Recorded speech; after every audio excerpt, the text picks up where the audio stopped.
namaste, my angels. Thank you for joining me yet again. This is Tigrat, and thank you for joining me at Tigrat and Tarot Collective Messages, where I pull general messages for the collective, all 12 signs of the Zodiac, so no one is left out. This is your first time. Don't let it be the last. Come on in, subscribe, hit the notifications, get to know me, and stay a while.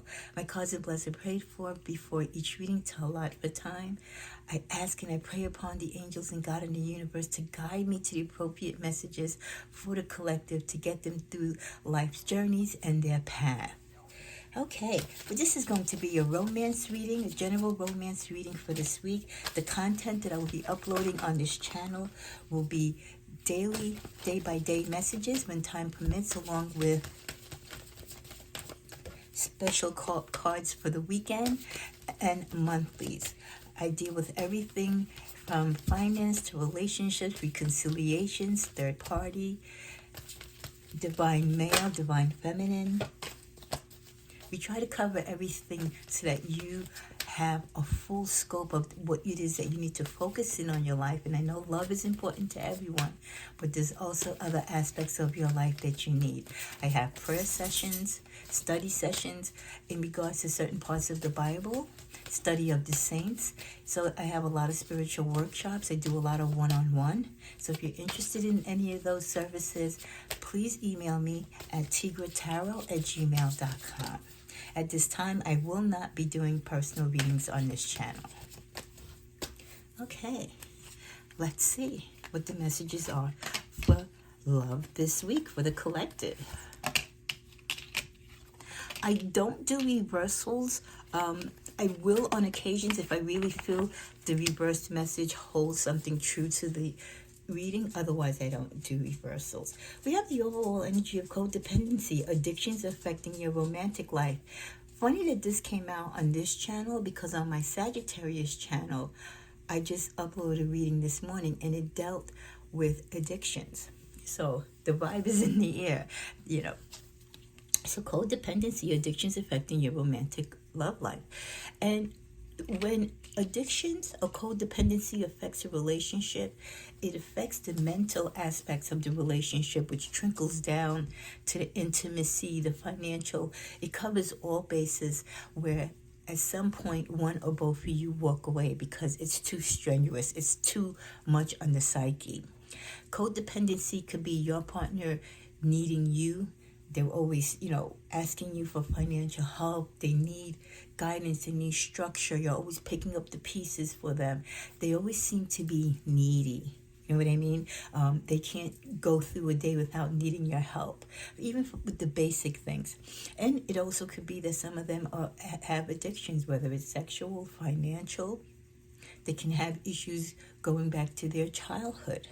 But any type of addiction where one or both of you are suffering with it, help is needed. And one person will draw more from the other and be codependent and put a strain on the stronger person. The weak link, so to speak, will be the one that destroys everything.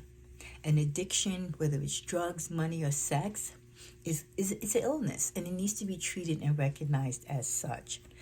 That overall energy with reconciliation, unrequited love, and you deserve love. Well, listen, my collective, we all deserve love. Even those who have addictions deserve love, but they should practice self-love first before they expect others to love them or to accept them with the problems that they may bring along with their addictions to a healthy potential relationship. With the card of reconciliation, someone from your past is returning to your life. For my collective, there could be someone coming back to your life who you were engaged with in a relationship or you used to deal with romantically and no longer are with them because they didn't deal with their addictive codependency. And they brought issues to the relationship and it impacted your life. Some of you couldn't even go to work some days because you were so stressed out, wondering if they were okay or, if anything was going to be missing from your home.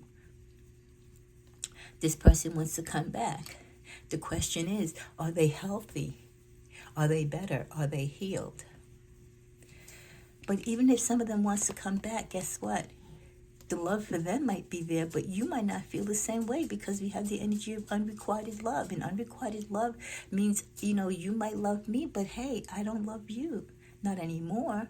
You could care for a person, but if a person takes you through enough, especially in a real embattled, addictive relationship where this person suffers with addictions, it takes its toll on the romance and the feelings that you have for them. You become more like a parent than a lover. And you look at them as a child more than a man or a woman. So there's not enough attraction or chemistry, whatever it is that got used to together in the beginning, to keep the relationship going, despite the fact that they might want to come back to you. And also, the codependency and addiction can also mimic the energy of someone who's obsessed with you.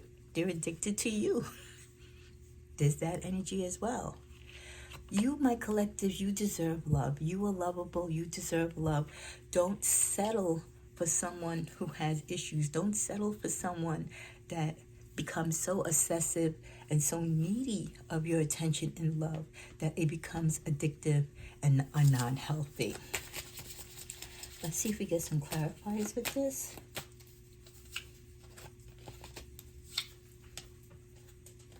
Let's put the past behind us. Well, yeah, easy for them to say, right? Because you didn't put them through hell. It was vice versa.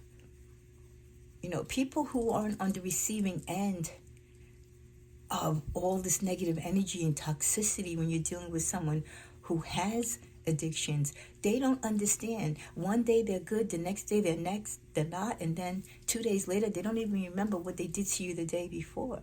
So it's easy for them to say in time, let's put the past behind us.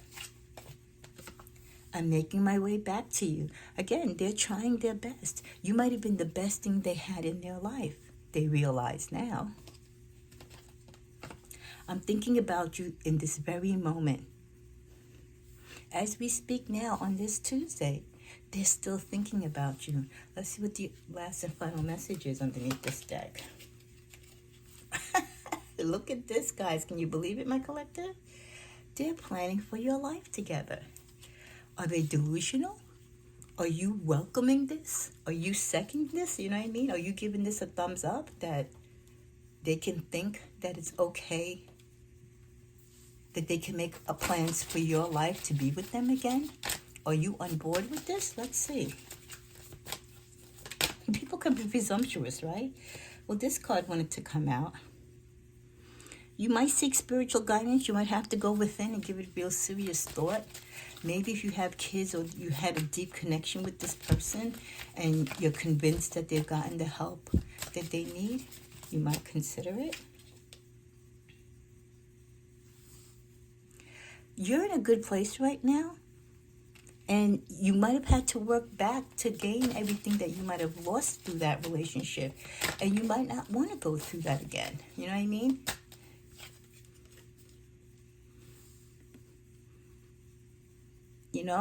They know that you're a strong person, you're reliable. They look to you that's someone they can lean upon and can provide abundance not only for yourself but also for them. But that's not your job. You know what I mean? You don't want to deal with that.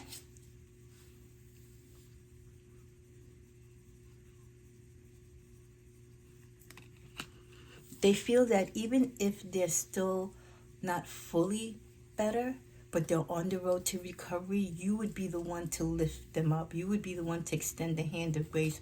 You would be the one to get them back on their feet, or at least help them to. Do you have any other feelings on this, collective?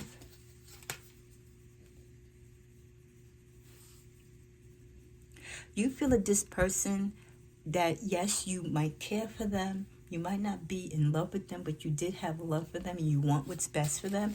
You don't hold any animosity against them because you know that they have an illness, but you feel it's out of your expertise, it's out of your realm of understanding and compassion, that they really need to get professional help. Ooh. Let's see what the underlying message is. They think that their luck is on their side, and with time, they will get better and do better and will be able to win you back. Let's pick one more clarifier. It's hard when you're in situations like this, collective, where you love people, you care for people, you've shared a life, where you built a life together, but they've destroyed it or put a big dent in it, and time and distance had to be put between you, and now they want to come back. And maybe part of you wants to receive them back, but part of you doesn't want to take that chance that they will do this all over again, especially if you had to rebuild. Locked out, access denied, hard to reach. Yeah, some of you aren't with it. You're like, no, I'm good. Workaholic. Take time to make room for love.